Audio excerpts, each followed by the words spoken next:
Today we're fixing a Game Gear. It's the same one from the last video. It has terrible audio quality and the screen doesn't work. First thing I'm gonna do is I'm gonna replace the audio board. I bought a full replacement one from AliExpress and I'm gonna try it out. It looks great, except for the connectors, which are terrible. They're just standard pin headers. I'm gonna install it and see how it works. As expected, these connectors are not performing quite alright. They're a bit weird to align and they slip out very easily. In fact, the first time I tried it out, I couldn't hear anything. After adjusting them, it worked.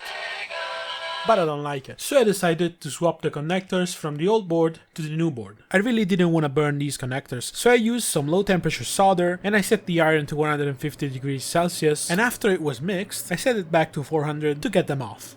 And with a little shake, they just fell off. Now I just need to clean these up so that I can solder them back on the new board. I don't really need to keep these garbage connectors from the new board, so I'm just gonna use the full temperature right from the start. Then I quickly soldered the good connectors on the new board, realized I soldered the speaker connector backwards, but it doesn't matter, and move on to the power board.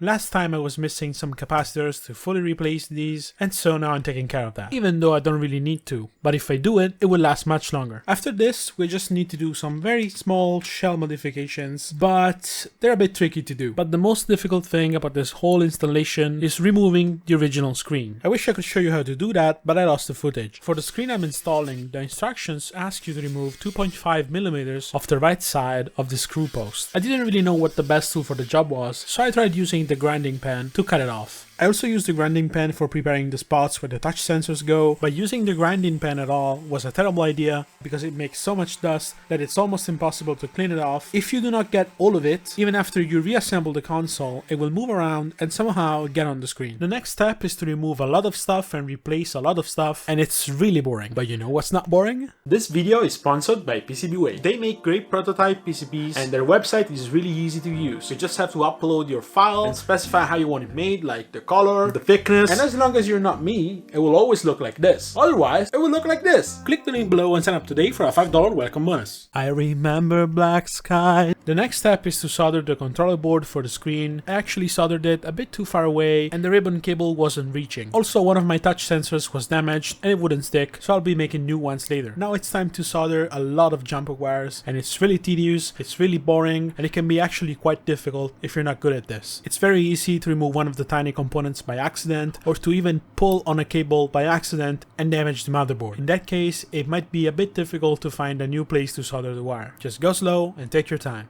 Now it's time to solder the replacement ribbon cable, and this is actually the hardest part of the entire installation. The first pin of the ribbon cable starting from the left has to be aligned with pin 9. If you look carefully, you will see that pin 8 has a thicker trace going to it, and pin 9 is the one on the right. I am forced to use the microscope because I need to lean over the board to see better. You probably don't need one to do this job, but if I didn't use it, I wouldn't be able to record this. I recommend soldering the first pin down without any flux, but then you basically have to use it, and if you don't use it, I think it's gonna be almost impossible. I recommend you gently run the iron along each pin repeatedly until you can see that it's basically saturated with solder, but I don't think you should actually add any solder to the iron. Just use whatever's already on it from all the soldering you did. So after I was done doing all of that, the screen still wasn't working, but then I realized that I actually soldered the ribbon cable on the wrong pin somehow, so I just resoldered it in the correct place. Now it's time to replace the battery contacts. To get the original ones out, you just need to push on this little tab while also pushing outwards, and it will just fall out. Then you clean the area, push the new one back in, and you're good to go. The kit came with some double-sided tape, but I didn't really show you how to use it, so I'm just using some regular masking tape. Make sure to make a cutout for the power LED to stick through. If you did everything correctly, you should have no problems and no resistance at all when putting the motherboard back in, and you will be able to easily plug the screen into the controller board. And now I'm gonna show you how you can make your own touch sensors if you don't like the original ones or they just break.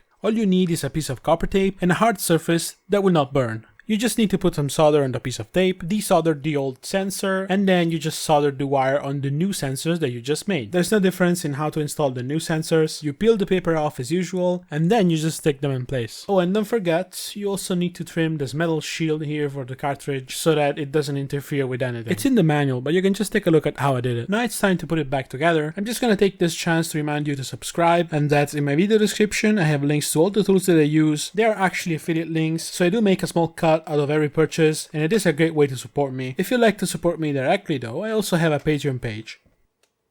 And the screen is crooked. Thanks for watching, and I hope you're happy.